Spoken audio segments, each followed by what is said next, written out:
Assalamualaikum warahmatullahi wabarakatuh. Saya di sini Julianus Handiwijaya dengan NIM 23023190005 akan memoderatori jalannya presentasi dari kami kelompok 1 yang pada kali ini akan membahas tentang dimensi dan sistem satuan dalam mekanika fluida, di mana dimensi dan sistem satuan berperan sangat penting sebagai patokan dasar atas berbagai macam perhitungan yang akan kita lakukan dalam mekanika fluida.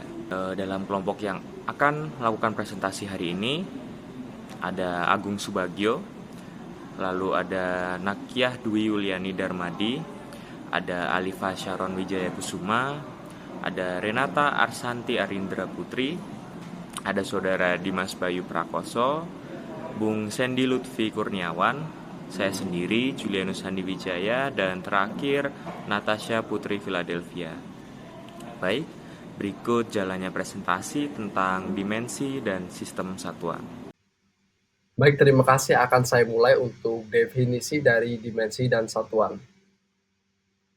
Dimensi sendiri adalah ukuran untuk menyatakan perubahan fisika secara kuantitatif, digunakan untuk menggambarkan atau mengukur sebuah objek atau fenomena. Dalam konteks lain, dimensi juga berarti ukuran yang digunakan untuk mengekspresikan secara kuantitatif suatu variabel fisik. Selanjutnya, pengertian dari satuan. Satuan adalah suatu cara khusus untuk mengaitkan sebuah bilangan dengan dimensi kuantitatif. Nilai yang digunakan untuk mengukur atau mengekspresikan jumlah dari suatu dimensi. Satuan juga berarti cara untuk mengaitkan suatu angka atau jumlah kepada dimensi kuantitatif. Contoh variabel adalah diameter, jari-jari, jarak, lingkar bumi. Sedangkan dimensi adalah panjang. Untuk menyatakan panjang diperlukan suatu seperti meter, kilometer, dan lain sebagainya. Di dalam dunia pengukuran, ada dua sistem satuan dominan yang memiliki sejarah dan penerapan yang berbeda.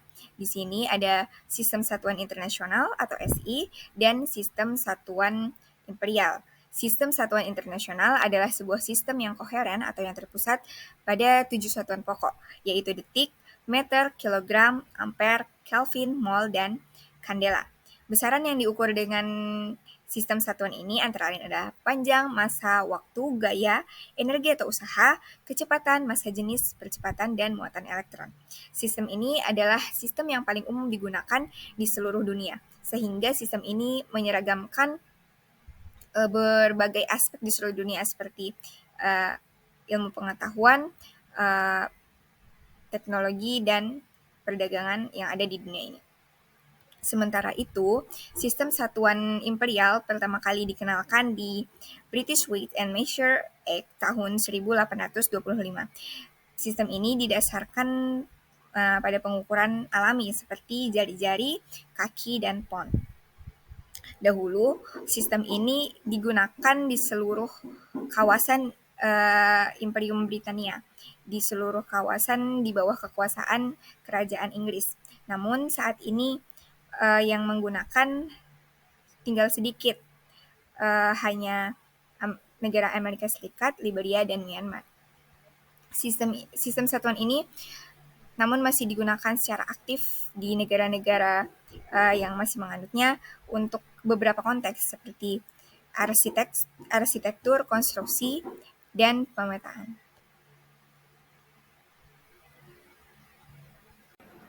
Baik, selanjutnya saya akan menjelaskan mengenai dimensi dan besaran pokok. Jadi, besaran pokok ini sendiri adalah besaran yang menjadi dasar untuk menetapkan besaran yang lain. Satuan dari besaran pokok disebut juga dengan satuan pokok dan telah ditetapkan terlebih dahulu berdasarkan kesepakatan para ilmuwan. Jadi, besaran pokok ini tuh adalah besaran-besaran utama yang dapat menurunkan besaran-besaran lain dan satuannya itu juga telah ditentukan terlebih dahulu. Nah, contohnya itu ada panjang. Jadi untuk panjang itu kan untuk mengukur jarak antara dua titik. Nah, dari panjang itu sendiri kita juga bisa mengukur luas juga volume. Besaran pokok ini sebenarnya ada 7, namun dalam mekanika fluida ini hanya terdapat 4 dimensi pokok, yang dimana semua dimensi lainnya ini dapat diturunkan dari keempat dimensi pokok ini. Yang pertama itu ada panjang dengan simbol L kecil yaitu dari kata length, dengan satuan SI M kecil atau meter, dan dimensinya itu dilambangkan dengan L besar. Selanjutnya ada massa, simbol M kecil dari kata mass, dengan satuan SI kilogram atau kg, dan dimensinya itu dilambangkan dengan huruf M besar. Setelah itu ada waktu, dengan simbol T kecil yaitu time, satuan SI-nya itu second atau S kecil, dan dimensinya itu T besar. Yang terakhir itu ada suhu, dengan simbol T besar yaitu temperature, dan satuan SI-nya itu Kelvin atau K besar, dan dimensinya itu dilambangkan dengan simbol theta. Nah, jadi dari sini itu dapat disimpulkan bahwa besaran pokok ini sifatnya bebas, artinya tidak bergantung pada besaran-besaran yang lainnya. Baik, terima kasih atas kesempatan yang diberikan. Kali ini saya akan melanjutkan penjelasan dari rekan-rekan saya, terutama dari rekan Nakia yang menjelaskan tentang besaran pokok. Kemudian saya akan menjelaskan tentang besaran turunan. Besaran turunan adalah besaran yang disusun dari besaran pokok, yaitu besaran pokok yang mungkin dari besaran satu besaran pokok ataupun dua besaran pokok, kemudian jadilah besaran turunan. Satuan besaran turunan disebut satuan turunan yang diperoleh dari penggabungan beberapa satuan besaran pokok.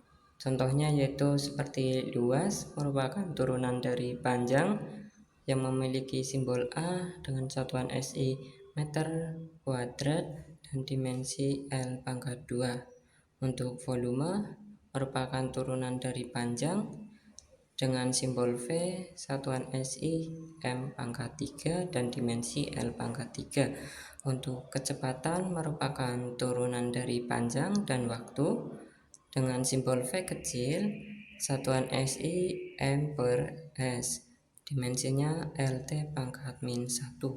Kemudian ada percepatan gravitasi yang merupakan turunan dari kecepatan dan waktu, yaitu simbolnya G, satuan SI-nya meter per second pangkat 2, dimensinya LT pangkat min 2. Kemudian yang kelima ada percepatan yang merupakan turunan dari kecepatan dan waktu, kemudian memiliki simbol A kecil dengan satuan SI meter per second kuadrat dan dimensi yang sama seperti percepatan gravitasi yaitu LT pangkat min 2. Kemudian ada berat yang merupakan turunan dari gaya yaitu simbolnya W besar dengan satuan SI kgm per second pangkat 2 atau Newton.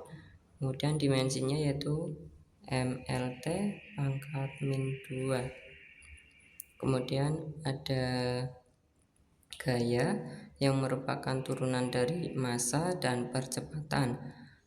Untuk gaya sendiri memiliki simbol F besar dengan satuan SI kgm per S pangkat 2 atau Newton dan memiliki dimensi MLT pangkat min 2. Kemudian yang ke-8 ada tekanan yang merupakan turunan dari gaya dan luas permukaan yang memiliki simbol P dan satuan SI kg per ms pangkat 2 atau PA Pascal dan memiliki dimensi MLT pangkat min 1.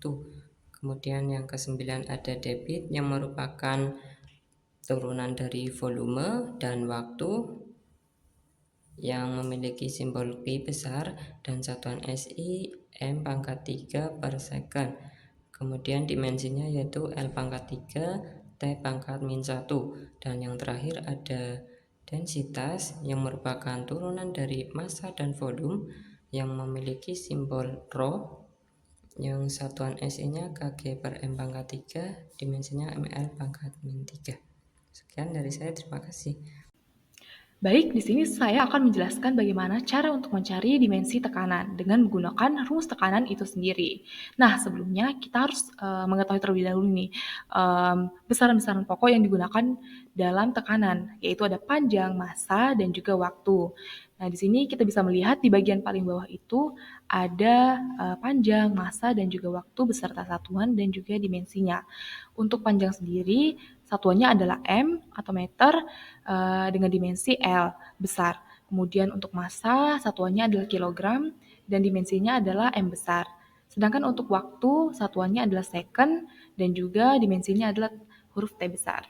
Nah, untuk rumus tekanan itu sendiri seperti yang kita ketahui adalah P sama dengan F per A, di mana P adalah tekanan dengan satuan Pascal, kemudian F adalah force atau gaya tekan dengan satuan N atau Newton, dan juga A adalah area atau luas permukaan dengan satuan M kuadrat. Nah, karena kita ketahui Newton itu merupakan salah satu besaran turunan, maka kita harus mencari satuannya itu sendiri dari besaran pokoknya. Kemudian di sini kita jabarkan, kita bisa melihat di slide ini, yang dimana rumus dari Newton atau F itu sendiri adalah F sama dengan M dikali A, yang dimana M adalah massa dan juga A adalah percepatan. Kemudian kita jabarkan satuan dari M dan juga A ini. Untuk massa satuannya adalah kilogram, sedangkan untuk percepatan satuannya adalah M per second kuadrat. Di sini kita bisa mendapatkan satuan dari Newton itu sendiri. Nah, setelah itu kita masukkan ke dalam rumus tekanan itu juga, di mana kita bisa melihat di sini P sama dengan kilogram dikali M per second kuadrat dari satuan Newton per M kuadrat dari satuan area tadi yang di atasnya itu. Nah, setelah itu kita sederhanakan menjadi kilogram dikali massa, S-nya atau second-nya kita pindahkan ke bawah menjadi per second kuadrat dikali M kuadrat. Nah, setelah itu kita jabarkan lagi menjadi kilogram per second kuadrat dikali M, karena M-nya ini kita hilangkan, kita bagi dengan M yang di atas sebelumnya menjadi kilogram per second kuadrat dikali M. Nah, di sini kita bisa mendapatkan satuan dari rumus tekanan itu sendiri. Maka dimensi tekanan dari satuan yang telah kita dapatkan ini kita masukkan dengan dimensinya, yang dimana P sama dengan kilogram per second kuadrat dikali M. Kita masukkan ke dimensinya menjadi M besar yang merupakan dimensi dari kilogram. Kemudian dikali L yang merupakan dimensi dari panjang, karena dia dibagi L, maka kita pangkatkan menjadi min 1 karena kita naikkan ke atas. Kemudian dikali dengan T besar yang merupakan dimensi dari waktu. Karena dia kuadrat, maka kita jadikan menjadi pangkat negatif 2. Jadi ini merupakan dimensi dari tekanan itu sendiri. Selanjutnya adalah satuan tekanan. Satuan tekanan adalah besaran yang mengukur gaya per satuan luas. Untuk satuan tekanan ini ada beberapa yang sering atau umum digunakan. Yang pertama ada Pascal atau PA. 1 Pascal adalah tekanan yang dihasilkan oleh gaya 1 Newton yang bekerja pada 1 meter persegi luas permukaan. Yang kedua ada atmosfer atau ATM. 1 atmosfer adalah tekanan udara pada permukaan bumi pada ketinggian permukaan laut dan setara dengan sekitar 101.325 Pascal. Yang ketiga ada bar. 1 bar sama dengan 101.000 Pascal atau 0,1 megapascal. Kemudian ada psi atau pound per square inch. 1 psi adalah tekanan yang dihasilkan oleh 1 pound gaya yang bekerja pada 1 inci persegi luas permukaan. Kemudian ada torr. Torr adalah satuan tekanan yang sering digunakan dalam fisika dan kimia, setara dengan 1 per 760 atmosfer standar atau sekitar 133.322 Pascal. Kemudian ada milimeter air atau mmH2O. 1 mm air adalah tekanan yang dihasilkan oleh kolom air 1 mm tingginya pada 4 derajat Celcius dan pada tekanan standar. Ini juga sering digunakan untuk mengukur tekanan di dalam cairan. Kemudian yang terakhir ada Pascal teknik atau bar. Dalam ini satuan ini sering digunakan dalam konteks teknik atau industri.